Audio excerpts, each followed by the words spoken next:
నమస్కారం అండి, this is #you. I wish you all a very happy and prosperous new year.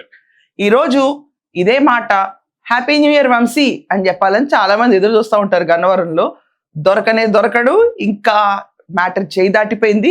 Anticipatory బెయిల్కి అతనికి రద్దు చేయగా యాంటిసిపేటరీ బెయిల్ హైకోర్టులో అప్లై చేసిన దానికి ఇమీడియట్గా వల్లభనేని వంశీ పలారులో ఉన్నాడు. చాలా మంది నిన్న నేను మళ్ళీ చెప్పాను, ఊహాజనితంగా చాలా మంది రాసిన న్యూస్ శ్రీలంకలో ఉన్నాడు వల్లభనేని వంశీ అని.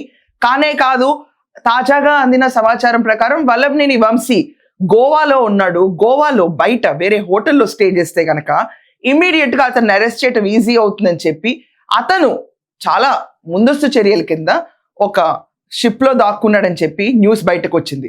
వల్లభనేని వంశీ గోవాలో ఉన్నాడని చెప్పి టిప్ ఇన్ఫర్మేషన్ అందగా పోలీసులు, ఆంధ్రప్రదేశ్ పోలీసులు గోవాకి వెళ్ళి గోవా మెరైన్ ఇన్స్పెక్టర్స్ అందరితో కూడా మాట్లాడి పర్మిషన్స్ తీసుకునే విధంగా ముందస్తు చర్యలు చేస్తున్నారు. వల్లభనేని వంశీ ఒక షిప్ లో దాక్కున్నాడంట. చివరికి ఇది ఒకప్పటి గన్నవరంలో ఏరిన ఒక అహంభావం కలిగిన నేత పరిస్థితి. ఈరోజు నారా లోకేష్ గారు ఎలక్షన్స్ కి ముందే చెప్తా ఉన్నారు, తప్పుడు పనులు చేయకండి, రాష్ట్రంలో అందరూ సవ్యంగా పరిపాలన కానివ్వండి, ఇంతమందిని అరాచకంగా వేధిస్తే వచ్చిన తర్వాత మేము ప్రతి ఒక్కళ్ళని గుడ్డలో కూడా తీసి పరిగెట్టిస్తాను అని చెప్పి వార్నింగ్ కూడా ఇచ్చారు. డ్రాయర్ పైన పరిగెట్టిస్తానని కొడాలి నానికి చెప్పారండి, కానీ రోడ్డు మీద పరిగెట్టిస్తానని చెప్పిన వార్నింగ్ లో వల్లభనేని వంశీ కూడా ఉన్నాడు. ఈ స్టేట్మెంట్ ఆయన నారా లోకేష్ గారు ఎస్పెషల్లీ గన్నవరం యువగళం సభలో చెప్పిన మాట. ఆ మాటలో ఎక్కడ కక్షాపూరితమైన రాజకీయం కనపడలేదు. ప్రజల్ని ఇంత రకంగా వేధిస్తున్న వల్లభనేని వంశీ ఇతని పైన తగు చర్యలు ఉంటాయని అందరికీ తెలిసిందే. రాగానే అతని పైన కక్షాపూరితంగా కేసులేలా, అతను చేసిన అక్రమాల మీద బేస్ చేసుకుని 11 కేసులు నమోదైనవి. 11 కేసుల్లోనూ వంశీకి బెయిల్ వచ్చింది. 137 రోజులు రిమైండ్ లో గడిపాడు. ఆ జైలు జీవితం అనేది చాలా దౌర్భర్యంగా అతనికి గడిచింది. 6/4 సెల్లో వల్లభనేని వంశీ బయట ఎవరు గుర్తుపట్టని విధంగా తయారై బయటకు వచ్చాడు. ఆఖరికి అంబటి రాంబాబులో కూర్చుని ఆర్మీ మెన్ లాగా ఫిట్ గా బయటకు వచ్చిన వల్లభనేని వంశీ అనే మాటలు కూడా అన్నాడు. అదే వంశీ ఇంకా స్వేచ్ఛగా నేను బయట తిరగచ్చు అనుకుని రాజకీయాలు మొదలు పెడదాం అన్న వెంటనే 2024 జూన్ 7న ఇతని తర్వాత 8 మంది అనుచరులు ఒక వ్యక్తి పైన చేసిన దాడి, అటెంప్ట్ టు మర్డర్ కేసు ఇతని పైన రిజిస్టర్ అయింది. అది డిసెంబర్ 2025 17న ఇతని పైన కేసు నమోదైంది. పోలీసులు సమన్లు ఇద్దామని అతని ఇంటికి వెళ్తే ఎక్కడ కనపడలేదు, పారిపోయాడు.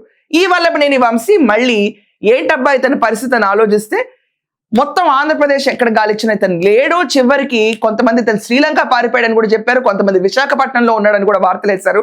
కానీ అందుతున్న తాజా సమాచారం ప్రకారం వల్లభనేని వంశీ గోవాలో ఒక షిప్ లో తలదాచుకున్న పరిస్థితి.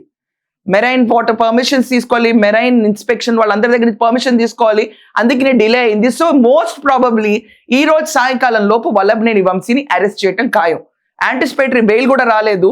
ఇలా పారిపోయిన వల్లభనేని వంశీ పైన అటెంప్ట్ మర్డర్ కేసు ఏదైతే నెత్తి మీద హ్యాంగ్ అవుతుందో ఇతను ఇమ్మీడియట్ గా అరెస్ట్ చేస్తే రిమైండ్ లో ఎన్ని రోజులు గడపాల్సి వస్తుంది అనేది ఇంకా దేవుడికి ఎరక. ఇతనితో పాటు 8 మంది అనుచరులు, ఓలుపల్లి రంగ అవనిండి, కొమ్మ కోట్లు అవనిండి, శేషు అవనిండి, అనగాని అవనిండి, ఇంకా 4 ఉన్నారు ఇతనితో పాటు బ్యాచ్. ఇలా అక్రమంగా దాడికి ఇతను చెప్పిన మాటలు విని వాళ్ళు దాడికి పెద్ద పెద్ద మారణాయుధాలు తీసుకొచ్చి దాడి చేశారు.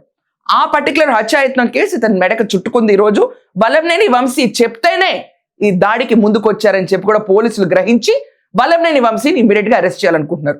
ఇలా పారిపోయే మైండ్ సెట్ ఉన్న వల్లభనేని వంశీ కేసు పడుతుంది అనగానే పారిపోవడానికి ఎన్ని రకాల ప్రయత్నాలు చేస్తున్నాడో అందరూ చూస్తున్నారు. కాబట్టి 11 కేసుల్లో అతని పైన బెయిల్ ఏదైతే గ్రాంట్ అయ్యిందో, అక్రమ మైనింగ్ లవనిండి, సత్యవర్ధన్ క్యాండిడేట్ ఎస్సీ క్యాండిడేట్ ని కిడ్నాప్ చేసి టార్చర్ సెల్లో హింసించిన విధానం అవనిండి, గాంధీ బొమ్మ దగ్గర స్థలం ఇష్యూ అవనిండి, ఇతని పైన 11 కేసులు మొత్తం ఇప్పుడు దాకానే అటుపైన బెయిల్లో ఉన్నాడు. ఆ 11 కేసుల్లో కూడా ఇతనికి బెయిల్ రద్దు అవడానికి 99% ఆస్కారం ఉంది. ఎందుకంటే ఇతని మైండ్ సెట్ ఇప్పుడు అర్థమవుతుంది ప్రతి ఒక్కరికి. అటెంప్ట్ మర్డర్ రాగానే పారిపోయాడు, ఇలాగే మళ్ళీ జైల్లో ఎన్నాళ్ళు గడపాల్సి వస్తుందో ఒక భయం అవనిండి, నారా లోకేష్ అంటే ఒడుకు మొదలవనిండి. ఈ దెబ్బకి గోవాలో షిప్పులో ఒక్కడ తలదాచుకుని బయటపడిన ఇన్ఫర్మేషన్ ప్రకారం వల్లభనేని వంశీ దాక్కునే పరిస్థితికి వచ్చేస్తాడు. వల్లభనేని వంశీ ట్రీట్మెంట్ చూసిన తర్వాత ఖచ్చితంగా గుళ్ళేలో రైలు పరిగెట్టేది ఒకే ఒక్కడికి, కొడాలి వెంకటేశ్వరరావుకి. ఈ ట్రీట్మెంట్ ఇంకా ఆగదు, అతనికి సెగ తగులుతుంది అతనికి తెలుసు. సో కొడాలి వెంకటేశ్వరరావుని సంక్రాంతి కంటే ముందు అరెస్ట్ చేస్తారని బయట స్పెక్యులేషన్ విపరీతంగా నడుస్తుంది. పేరెన్ నాని అవనిని, కొడాలి వెంకటేశ్వరరావుని వీళ్ళందరికీ ముహూర్తం ఖరారు అయిందని చెప్పి న్యూస్ కూడా వినిపిస్తుంది. సో రైట్ నో మనం చూసుకుంటే వల్లభనేని వంశీ గోవాలో తేలాడు, షిప్ లో తలదాచుకున్నాడు. ఎందుకు అంటే ఎక్కడికైనా పారిపోవడానికే ఖచ్చితంగా. ఆస్కారం ఉంటే పారిపోవడానికే. కానీ మన పోలీస్ బృందం ఆల్రెడీ గోవా చేరుకుంది నిన్నే. గోవా చేరుకుని అక్కడ వంశీ షిప్ లో ఉన్నాడని చెప్పి వాళ్ళకి ఇన్ఫర్మేషన్ టిప్ వచ్చింది. దాని చేతన అతన్ని అరెస్ట్ చేస్తారు అనే ఇన్ఫర్మేషన్ బయటకు వచ్చింది. సో హ్యాపీ న్యూ ఇయర్ అనే సంఘటన ఏం లేకుండా వల్లభనేని వంశీని జనవరి 1వ తారీఖున అరెస్ట్ చేయడానికి 99.99% ఆస్కారం ఉంది. ఎనీ టైం బ్రేకింగ్ న్యూస్ బయటకు రావచ్చు. వల్లభనేని వంశీని మళ్ళీ కస్టడీలోకి తీసుకున్నాము, investigation of attempt murder case అని బయటకు రావచ్చు. చాలా విడ్డూరం ఏంటంటే వల్లభనేని వంశీ పారిపోయిన తర్వాత వైకాపా నుంచి ఒక్కళ్ళు కూడా పెదవి విప్పి మాట్లాడకపోవటం చాలా విచిత్రంగా ఉంది. యూజువల్ గా వాళ్ళ గ్యాంగ్ లో ఎవరినైనా అరెస్ట్ చేస్తుంటే గొల్లుమని గోల పెట్టే బ్యాచ్ అంతా కామ్ గా ఉంది.